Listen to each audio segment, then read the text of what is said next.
Assalamualaikum warahmatullahi wabarakatuh. Alhamdulillahirabbil alamin wa bihi nasta'inu ala umuri dunya waddin.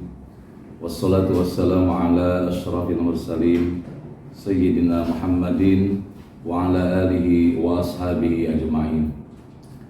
Rabbi shrah li sadri wa yassir li amri wahlul 'uqdatam min lisani yafqahu qawli waj'alhu waziran min ahli. Qala Allah Ta'ala fil Qur'anil Karim, a'udzu billahi minasyaitonir rajim. Bismillahirrahmanirrahim. Wa idza sa'alaka 'ibadi 'anni fa inni qarib.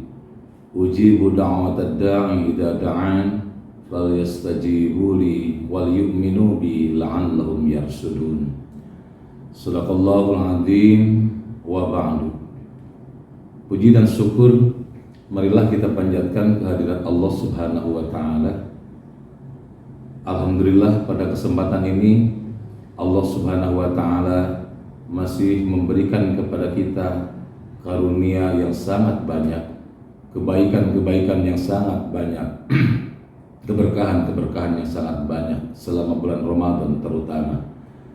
Kita diberi kesempatan oleh Allah untuk berada di bulan Ramadan, bisa menjalankan puasa di bulan Ramadan. Kita semuanya bisa menjalankan aktivitas di bulan Ramadan yang bernilai ibadah di sisi Allah Subhanahu wa Ta'ala. Dan ini semuanya merupakan keberkahan yang luar biasa dan rahmat luar biasa dari Allah Subhanahu wa Ta'ala. Semoga kesempatan yang Allah berikan kepada kita untuk berada di bulan Ramadan ini bisa menjadikan kita semuanya manusia-manusia yang paling bertakwa di sisi Allah Subhanahu wa Ta'ala. Salawat beserta salam semoga Allah sampaikan selamanya kepada baginda Rasulullah Muhammad sallallahu alaihi wasallam beserta seluruh keluarganya, para sahabat dan seluruh pengikutnya sampai akhir zaman. Pemirsa yang dirahmati Allah Subhanahu wa Ta'ala, berkaitan dengan puasa Ramadan, ada satu ayat yang Allah letakkan berdekatan dengan kewajiban menjalankan puasa di bulan Ramadan, yakni Allah Subhanahu wa Ta'ala mengajarkan kepada kita supaya kita memohon, supaya kita berdoa kepada Allah Subhanahu wa Ta'ala. Sebagaimana Allah katakan di dalam Al-Qur'an, a'udzu billahi minasyaitonir rajim. Bismillahirrahmanirrahim. Wa idza sa'alaka 'ibadi 'anni fa inni qarib. Ujibu da'watad da'i idza da'an falyastajibu li wal yu'minu bi la'allahum yarshudun.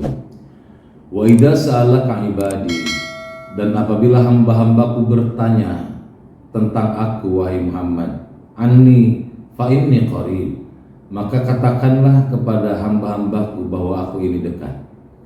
Ujibu da'watad da'i idza da'an, dan aku akan mengabulkan segala permohonan hamba-hambaku apabila mereka memohon kepadaku. Falyastajibuli, maka cukupilah, penuhilah segala yang aku perintahkan kepada kalian. Wal yu'minu bi, dan hendaklah mereka juga beriman kepadaku. La'allahum yarshudun. Insyaallah mereka semuanya, pasti mereka semuanya akan mendapatkan bimbingan atau irsyad dari Allah Subhanahu wa Ta'ala. Pemirsa yang dirahmati Allah Subhanahu wa Ta'ala, doa itu memegang peranan penting di dalam ajaran agama kita, agama Islam. Bahkan Rasulullah sallallahu alaihi wasallam mengatakan bahwa ad-du'a'u silahul mu'min. Doa itu adalah senjatanya orang-orang yang beriman. Berarti apabila orang yang beriman sudah berdoa, maka orang beriman sudah mengeluarkan senjata utamanya. Dan senjata utama orang beriman adalah memohon, berdoa kepada Allah Subhanahu wa Ta'ala. Bahkan Rasulullah mengatakan ad-du'a'u mukhul ibadah, ad-du'a'u ruhul ibadah. Ada hadis yang mengatakan ad-du'a'u mukhul ibadah, doa itu adalah intinya ibadah. Ada juga hadis yang mengatakan ad-du'a'u ruhul ibadah, bahwa doa itu adalah ruhnya ibadah. Artinya intinya ibadah itu adalah kita memohon, kita berdoa kepada Allah. Bahkan dikatakan ad-du'a ruhul ibadah. Doa itu adalah ruhnya ibadah. Ruh itu adalah yang menjadikan sesuatu itu hidup. Berarti kalau ibadah tanpa doa, berarti ibadah itu tidak hidup. maka hidupkanlah ibadah kita dengan doa. Karena setiap ibadah itu ada doanya, setiap kegiatan itu ada doanya. Dan doa adalah ibadah yang Allah perintahkan, yang tidak dibatasi waktu, jarak, dan tempat oleh Allah Subhanahu wa Ta'ala. Pemirsa yang dirahmati Allah Subhanahu wa Ta'ala, maka Allah berjanji, kata Allah, apabila hamba-hambaku meminta kepadaku, maka aku akan kabulkan. Nah, berkaitan dengan pengkabulan doa ataupun ijabah doa, maka sesungguhnya Rasulullah SAW mengatakan bahwa setiap doa itu dikabulkan, akan tetapi Allah memberikannya dengan cara yang berbeda. Rasulullah mengatakan ada 3 cara Allah mengabulkan. Yang pertama, Allah mengabulkan doa seseorang sesuai dengan permintaan hambanya ataupun orang tersebut. Umpamanya orang tersebut meminta rezeki kepada Allah Subhanahu wa Ta'ala, kemudian Allah berikan rezeki seperti yang dipinta oleh hambanya, dan itu adalah tingkat pengkabulan yang pertama ataupun dikabulkannya doa pada tingkatan yang pertama. Yang kedua, doa itu ada yang dikabulkan, akan tetapi tidak seperti apa yang dipinta oleh hamba yang meminta, akan tetapi Allah mengganti dengan sesuatu yang lebih dibutuhkan oleh hamba yang meminta tersebut. Kita ambil satu contoh, ada orang meminta kepada Allah rizki, tapi kemudian kata Allah bahwa orang ini sangat membutuhkan kesehatan, maka Allah berikan kesehatan kepadanya, Allah berikan kesehatan kepada keluarganya dan seluruh kerabat-kerabatnya. Maka sesungguhnya doa yang dipinta tentang rizki itu sudah dikabulkan, akan tetapi Allah gantikan pengkabulan doanya ke hal yang lain yang lebih dibutuhkan oleh orang yang meminta. Itu yang kedua. Kemudian yang ketiga, doa itu kata Rasulullah SAW ada yang pengkabulannya nanti justru ketika orang tersebut berada di akhirat atau disimpan untuk bekal orang tersebut di yaumul qiyamah. Ada sebuah hikayat mengatakan bahwa suatu saat nanti di yaumul akhir akan ada orang-orang yang diberikan pahala yang sangat besar oleh Allah Subhanahu wa Ta'ala. Kemudian orang-orang tersebut bertanya kepada Allah, "Wahai Allah, ini pahala apa? Saya di dunia tidak pernah melakukan kebaikan yang nilainya sebesar pahala ini. Saya tidak bersedekah, tidak pernah bersedekah dengan sedekah yang jumlahnya sangat banyak." Kemudian kata Allah Subhanahu wa Ta'ala, "Wahai hambaku, ini adalah pahala dari doa-doamu ketika di dunia yang tidak aku berikan ketika engkau berada di dunia." Maka kemudian orang tersebut mengatakan, "Wahai Allah, andaikan aku tahu bahwa doa itu akan diberikan pahalanya di yaumul akhir, maka aku lebih memilih pengkabulan doaku semuanya untuk bekal di akhirat." Subhanallah, betapa maha baiknya Allah Subhanahu wa Ta'ala. Pemirsa dirahmati Allah, akan tetapi dalam menjalani kehidupan sehari-hari, dalam etika kita berdoa kepada Allah Subhanahu wa Ta'ala, tentunya kita tidak bisa memohon kepada Allah hanya dengan seperti kita meminta kepada orang. Maka para ulama membagikan beberapa hal ataupun mengklasifikasikan bahwa doa itu harus memenuhi syarat, memenuhi kriteria. Yang pertama, kata doa itu harus diawali dengan pujian kepada Allah Subhanahu wa Ta'ala. Kita memuji kepada Allah dengan ucapan alhamdulillah atau ya Allah, ya Rahman, ya Rahim, dan lain-lain ungkapan-ungkapan pujian kita kepada Allah Subhanahu wa Ta'ala. Kemudian yang kedua, setelah kita memuji kepada Allah, kita juga memberikan ataupun mengucapkan salawat kepada Rasulullah sallallahu alaihi wasallam sebagai bentuk rasa terima kasih kita kepada Rasulullah sallallahu alaihi wasallam yang telah mengajarkan ilmu, kebaikan, dan kebenaran kepada kita. Yang ketiga, setelah kita memuji Allah, kita bersalawat kepada Rasulullah. Etika berdoa itu kita semuanya harus memintakan ampunan dulu untuk diri kita. Kita memohonkan bahwa dosa-dosa kita itu diampuni oleh Allah Subhanahu wa Ta'ala. Karena ketika seseorang meminta kepada Allah sementara dosa-dosanya belum diampuni, maka yang lain akan sulit untuk diterima, sulit untuk dikabul oleh Allah Subhanahu wa Ta'ala. Maka setelah kita bersalawat kepada Rasulullah sallallahu alaihi wasallam, kita memohon kepada Allah supaya dosa kita diampuni oleh Allah. Allahumma gfirli wali walidayya warhamhuma kama rabbayani shaghira.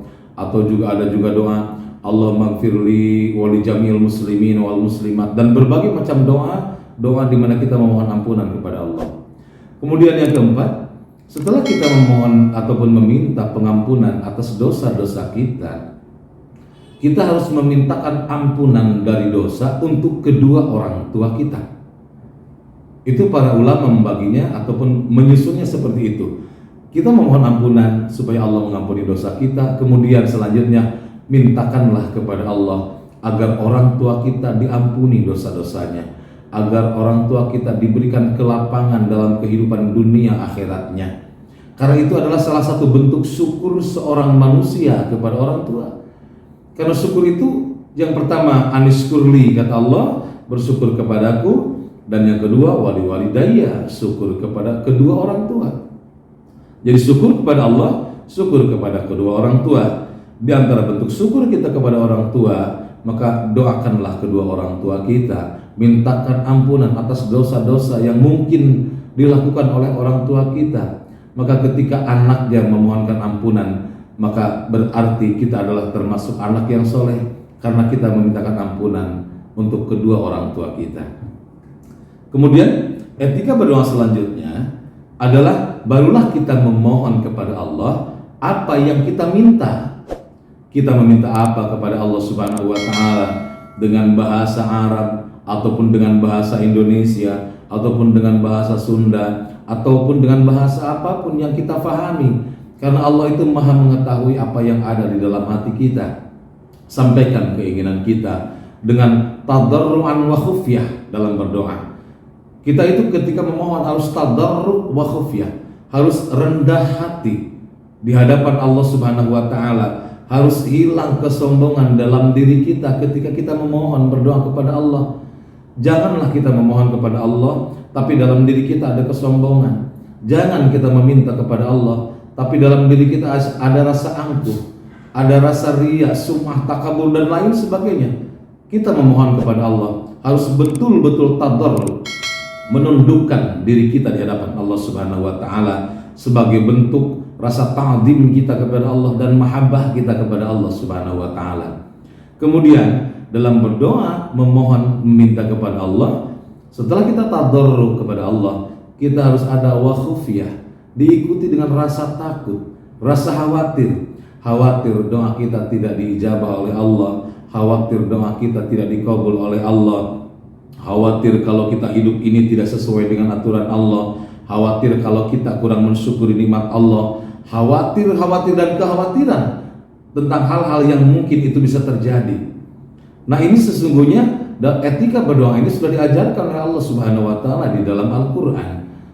Yani yang pertama tadi harus tadarru, yang kedua harus khufyah, rendah hati, dan ada rasa takut doa kita tidak diijabah oleh Allah, takut ibadah kita tidak diterima oleh Allah, takut puasa kita ini tidak diterima oleh Allah, takut sedekah kita ini tidak diterima oleh Allah, dan berbagai macam ketakutan yang lainnya.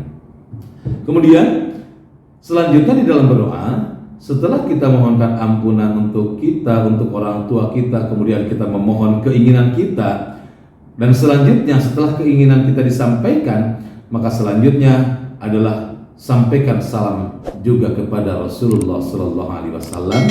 Setelah itu pujilah Allah Subhanahu Wa Taala, baru setelah itu doa dianggap selesai. Jadi menurut para ulama, doa yang baik itu yang diawali dengan pujian kepada Allah, diakhiri dengan pujian kepada Allah. Itulah etika kita memohon berdoa kepada Allah Subhanahu Wa Taala. Harus ada tata krama, harus ada sopan santun terhadap Allah Subhanahu Wa Taala. Pemirsa yang dirahmati Allah Subhanahu Wa Taala, lantas bagaimana kita berdoa kepada Allah Subhanahu Wa Taala? Di dalam berdoa, apapun boleh kita pinta. Cuman kata Rasulullah Sallallahu Alaihi Wasallam, kita tidak boleh meminta sesuatu untuk ketidakbaikan. Kita tidak boleh meminta sesuatu untuk melakukan satu dosa ataupun kemaksiatan. Bagi Allah tidak ada hal yang tidak mungkin. Meminta apapun boleh kepada Allah Subhanahu wa taala, sebagaimana kata Allah, a'udzubillahi minasyaitonirrajim, ud'uni astajib lakum. Silahkan kalian minta kepadaku, maka aku akan kabulkan. Kalimat ud'uni ini berlaku umum. Minta apa saja silahkan, mohon apa saja silahkan. Karena bagi Allah tidak ada hal yang mustahil untuk melakukan apapun. Bagi Allah itu sangat mudah. Betapa mudahnya Allah melakukan sesuatu. Innama amruhu idza arada syai'an ayyaqulu lahu kun fayakun. Ayyaqula lahu kun fayakun. Ketika Allah menghendaki sesuatu, cukup mengatakan kun, jadilah, fayakunu, maka pastilah bakal terjadi. Nah, ini yang kadang-kadang harus kita pahami di dua kata, kun fayakun. Kun itu berarti perintah, jadilah, maka pastilah bakal terjadi. Artinya tidak serta-merta hari itu, karena kata fayakunu menggunakan fi'il mudhari yang artinya masa yang sekarang dan masa yang akan datang. Artinya pengkabulan ijabah suatu doa ataupun keinginan Allah Subhanahu wa taala bakal ada proses yang ditempuh oleh kita untuk merealisasikan apa yang telah digariskan oleh Allah Subhanahu wa taala. Pemirsa yang dirahmati Allah Subhanahu wa taala, maka ketika kita berdoa, kita harus meminta hal-hal yang baik, jangan meminta hal-hal yang tidak baik. Kemudian kata hadis dikatakan Allah Subhanahu wa taala tidak akan mengabulkan doa dari hati yang lalai, dari hati yang tidak khusyuk, dari hati-hati yang ingkar. Artinya ud'ullaha wa antum muqinuna bil ijabah. Mintalah kalian kepada Allah dan kalian harus yakin bahwa doa kalian akan diijabah. Jangan kita meminta kepada Allah tapi hati kita masih meragukan bahwa doa ini akan dikabul atau tidak, doa ini akan diijabah atau tidak. Tidak boleh berdoa seperti itu. Ketika kita meminta kepada Allah, minta dengan penuh keyakinan bahwa Allah pasti akan mengabulkan. Pemirsa yang dirahmati Allah Subhanahu wa taala, dan para ulama ahli tasawuf mengatakan setiap doa itu adalah ibadah.